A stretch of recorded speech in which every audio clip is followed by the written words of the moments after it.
Under the vaulted ceiling of the Eden Grand Pavilion, the wedding planner, Cassandra Hart, stood surrounded by champagne flutes, orchids, and secrets. The air reeked of lilacs and irony. She'd planned this day with the precision of a surgeon and the soul of an arsonist.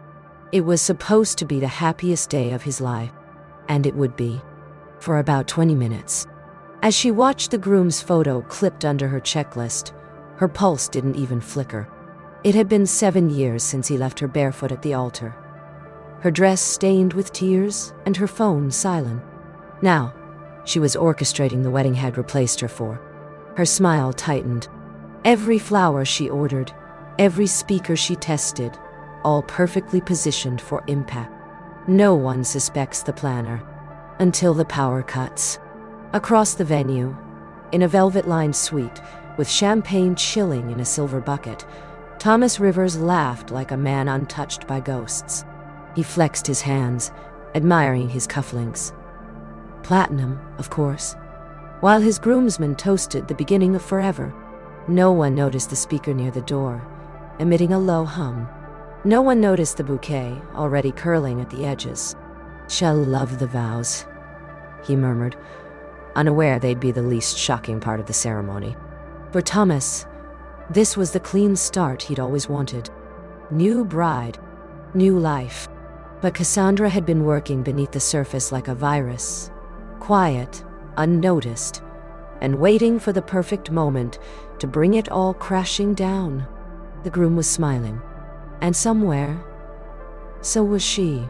In the reception hall, Cassandra moved like silk, gracious, flawless, untouchable. She smiled at the caterers, adjusted timelines, approved the harpist's placement, but her hands were busy with other things too. She'd replaced the unity candle with a double wick dipped in flash powder. She'd rerouted the mic channels. She'd even reprogrammed the lighting sequence, all under the guise of perfection. To the bride, Cassandra was an angel sent to deliver a dream. To Thomas? Well, he'd find out soon enough. As the hall glittered with soft gold lights and sugared roses, no one suspected a thing. That's the brilliance of revenge, Cassandra thought, when it looks exactly like love until it explodes. She checked her watch. Showtime was in 2 hours. Amelia Blake, the bride, was radiant. Her gown shimmered with hand-stitched pearls, and her hair curled like the final flourish of a love letter. The room buzzed with hairspray, laughter, and praise. Bridesmaids snapped photos, champagne flowed, and Amelia twirled like she was floating. But no one noticed the faint smoke curl from the vent overhead. Cassandra had made sure it would smell like peonies. Harmless, lovely, forgettable. Beneath the music and perfume, the scent of sabotage lingered. Amelia smiled into the mirror, whispering, "He's everything I dreamed of." And Cassandra, listening just outside the door, felt something cold settle in her chest. Dreams, she thought, are more fragile than people think. Down in the control bay, the AV crew was sweating. The audio board kept glitching. Static bursts, strange echoes, a soft whisper that looped when the mic was tested. "Weird feedback," one muttered. "Should we switch out the receivers?" But Cassandra was already there, smiling like a professional problem solver. "No worries," she said. "I've had these systems tested a dozen times." She handed them herbal tea, homemade, she claimed, and watched as their focus dulled. The interference wasn't a bug. It was a feature. She'd seeded a hidden sound loop into the groom's wireless mic, timed perfectly to hijack the vows. Cassandra walked away, heels sharp against marble. They'll never know what hit them, she thought. Guests took their seats. The orchestra played something delicate and devastating, and the bride walked down the aisle bathed in sunlight and fantasy. Cassandra stood at the back, headset crackling, clipboard forgotten. The arch of roses loomed over Thomas and Amelia, picture perfect, symmetrical, hiding 2 small heat fuses wrapped in lace. As they joined hands, a hush fell. The chandelier swayed once. Cassandra tilted her head. Timing was everything.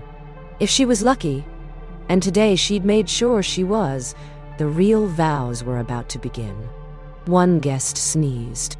A bird outside called. And in that moment of breathless peace, Cassandra's trap waited like a smile with teeth. Thomas took the mic with a glowing grin, his voice smooth, rehearsed, romantic.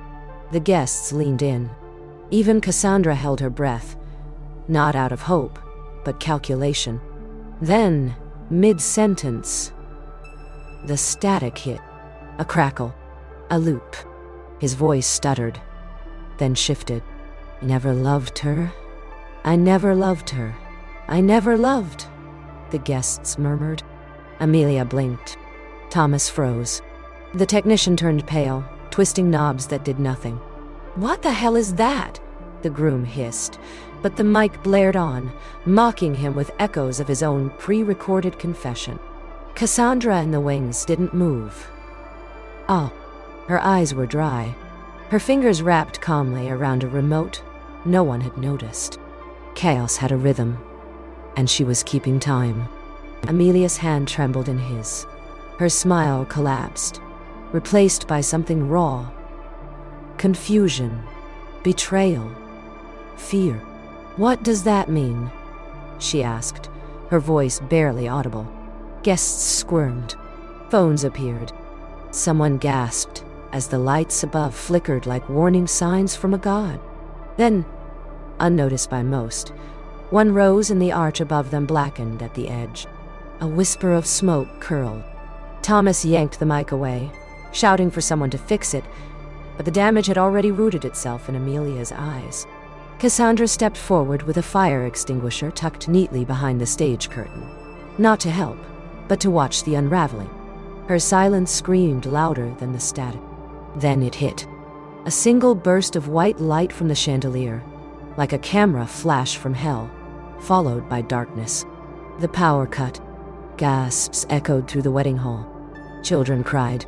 Guests reached for their phones, their perfect evening swallowed by sudden chaos. Emergency lights blinked to life, low and cold. The music had died mid-note. Thomas's voice had vanished. And in the hush, Cassandra walked forward, lit from below like a villain stepping from a fairy tale. Her voice carried softly through the stunned silence. We seem to be experiencing technical difficulties. She smiled, and in that moment, even the flowers seemed to recoil. The show was just beginning. The scent of burning roses was the first sign. Sweet, sickly, unmistakable. Then the arch ignited. Flames roared upward in a golden bloom, bathing Amelia and Thomas in surreal firelight. Her veil caught the edge of the heat and fluttered like a dying moth. Screams erupted. Guests stumbled from their seats, heels snapping, suits stained with spilled champagne. Thomas tried to pull Amelia back, but her arm went limp. She was staring at Cassandra, standing perfectly still, just 10 feet away. Their eyes met, one full of betrayal, the other full of grim satisfaction. Fire protocol, someone shouted. But Cassandra had already killed the sprinklers. Everything was going exactly as she'd planned, right down to the blaze.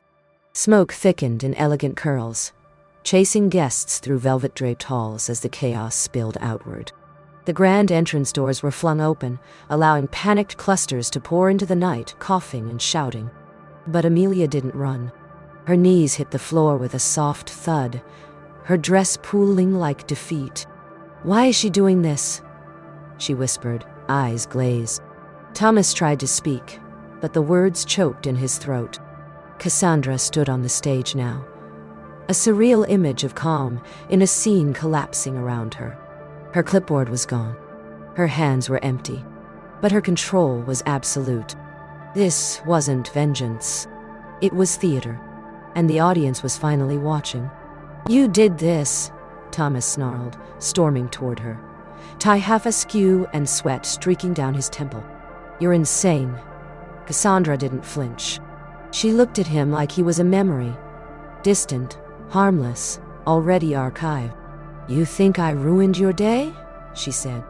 You ruined my life." The emergency lights pulsed above them, casting rhythmic shadows across their faces. Behind them, the arch collapsed with a crackle. "This was supposed to be a new start," he growled. She tilted her head. "It was, just not for you." The irony hung in the air, thick as the smoke. Cassandra turned away before he could speak again. Her heels clicked on the marble like punctuation marks. And still, no one stopped her. As firefighters surged into the burning venue, shouting orders and unrolling hoses, Cassandra slipped through a side entrance with the grace of someone leaving a gallery opening. Her dress caught the wind, trailing behind like a final act. She didn't look back. The sirens were music now. The screams, background noise. Somewhere inside, they'd find the fuse box she rigged, the audio file she planted, the Unity candle soaked in accelerant. But never connect the dots. Who would suspect the woman hired to make dreams come true? Outside, the night was calm. She reached into her clutch, pulled out a mint, and smiled as the taste bloomed cool and sharp on her tongue. Closure. She thought. Tastes like peppermint and roses on fire. Amelia sat on the marble steps, eyes glassy, her gown scorched at the hem. The bouquet in her hands drooped pitifully, petals singed, stems bent. Around her, guests murmured. Phones flashed. Emergency crews swarmed. But she heard none of it. Just Thomas' echoing voice. "I never loved her." The phrase replayed until it hollowed her chest. The woman she trusted, the planner who made her believe in fairy tales, had orchestrated this ruin. And Thomas, maybe he'd never been real to begin with. The fantasy had gone up in flames. All that remained was smoke, ash, and a name no one would say out loud. Cassandra, a ghost in high heels with perfect posture, and a grudge sharper than crystal. Thomas stood alone now, surrounded by the aftermath of a luxury dream turned night. The crystal centerpieces were shattered. The chairs were overturned. A burnt piece of his vows curled near his feet like a dying leaf. He was no longer the groom, just a man in a ruined tux, trying to understand how his past had come roaring back. He thought of the day he left Cassandra, how clean it had felt, how easy. But he'd forgotten that hearts don't break quietly. Some explode later, when you're least expecting it. He looked at the doorway she had vanished through, still lit by the dull red glow of the exit signs. And for the first time in years, Thomas felt fear. Real, sinking fear. From the back seat of a black town car, Cassandra watched the chaos unfold in silence. Through the tinted glass, she could see the flashing red lights, the silhouettes of confused guests, and the plumes of smoke still twisting into the sky. Her reflection stared back at her. Calm, collected, victorious. The driver didn't ask questions. He'd been paid enough not to. She rested her head back, letting the leather seat cradle her spine, and closed her eyes for the first time all day. Not out of relief, but satisfaction. This wasn't about rage anymore. It was about symmetry. He left her broken at the altar. She left him charred at the altar. Balanced. Beautiful. Done. Rain had started, soft at first, then steady, like the sky itself was trying to put out the memory. A wedding invitation floated in a puddle outside the Eden Grand, its golden script blurred by water and ash. Thomas and Amelia was barely legible now, just a ghost of elegance. Around it, crushed petals, cigarette butts, and soaked linens told a story no one would ever publish. Inside the venue, cleanup crews began their grim ballet. Outside, journalists gathered. A scandal was forming, but the truth? The truth was already gone, swept away in heels and smoke and a silence more deafening than any explosion. Cassandra had rewritten the ending, and this time, no one was coming to save it. Somewhere, days later, in a sunlit office lined with orchids and marble, a hand placed a fresh brochure on the table. Cassandra Hart Events, Where dreams begin it read in looping cursive. Her nails gleamed blood red. A fire crackled softly in the fireplace behind her, dancing in polished glass. Her next client was due in 5 minutes. A young couple, bright-eyed, hopeful, completely unaware. She smoothed her skirt, crossed her legs, and smiled. "Next chapter," she whispered, because for Cassandra, the story never ended.